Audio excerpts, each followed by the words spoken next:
the state has two options available to it. That is extradition and surrender.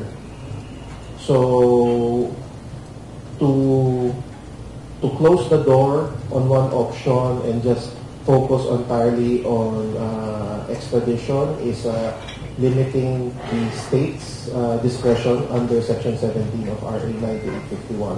We studying all options available to it.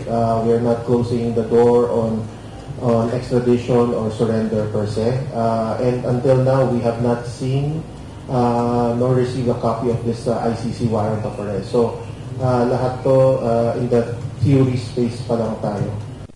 Released rules by the Supreme Court on extradition do apply to this particular matter. So we were joined this morning by Chief State Counsel Dennis Chan and the Prosecutor General Richard Padullo. So without further ado, I would like to give the floor to Chief State Dennis Chan for statement on this issue. Thank you, Prosecutor Polo. Good morning to everyone. Thank you for coming all the way here to BGC. Over the weekend, there were reports circulating that the ICC has issued a warrant of arrest against Senator De La Rosa.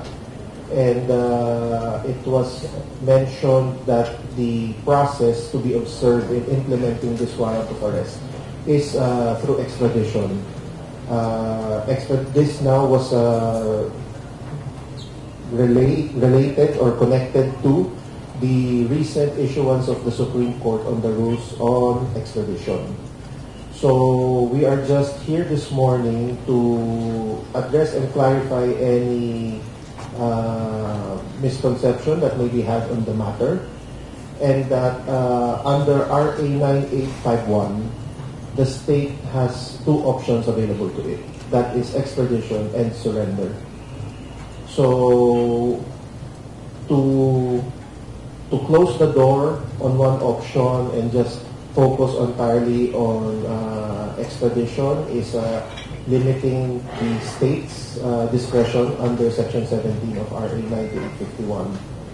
I'd also like to inform everyone that the Supreme Court rules on extradition was actually brought about by the Department of Justice request for the Supreme Court to come up with uniform guidelines on how to resolve requests for extradition.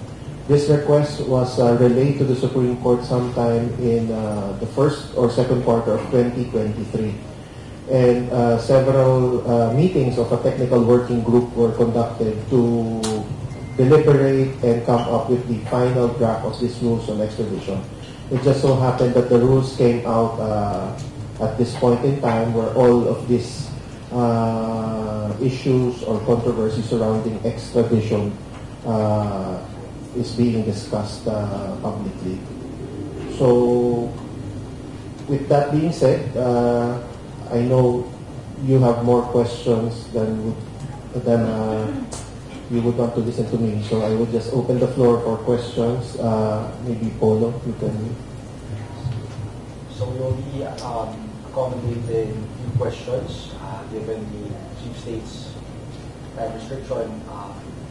So any questions from the media, please? Yes, ma'am. Hi po, Leon Bong from Rappler. Good morning. Sir, is the Philippine government decided that what it will implement is the surrender? Just like what you did with former President Duterte, like show na kayo na you will do the same thing? At this point in time, the state is seriously studying all options available to it. We are not closing the door on extradition or surrender per se. And until now, we have not seen nor received a copy of this ICC warrant of arrest. So, lahat to in the theory space pa lang tayo. What we in the Department of Justice just want to come out in the open and explain that there are two options available to the state under RA 9851, and that is extradition or surrender. Yes, ma'am.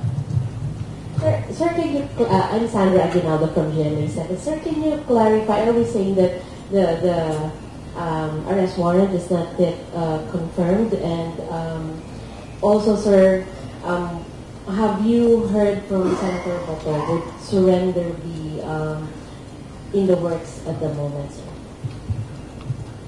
Yeah, we have not seen nor received any copy of this ICC warrant of arrest.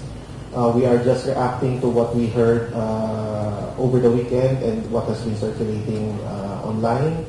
As to the senators, to the good senator reaching out to us, also we have not received any. Nor I don't think he will be making such a representation considering na wala pa. There's nothing to speak of. No ICC warrant.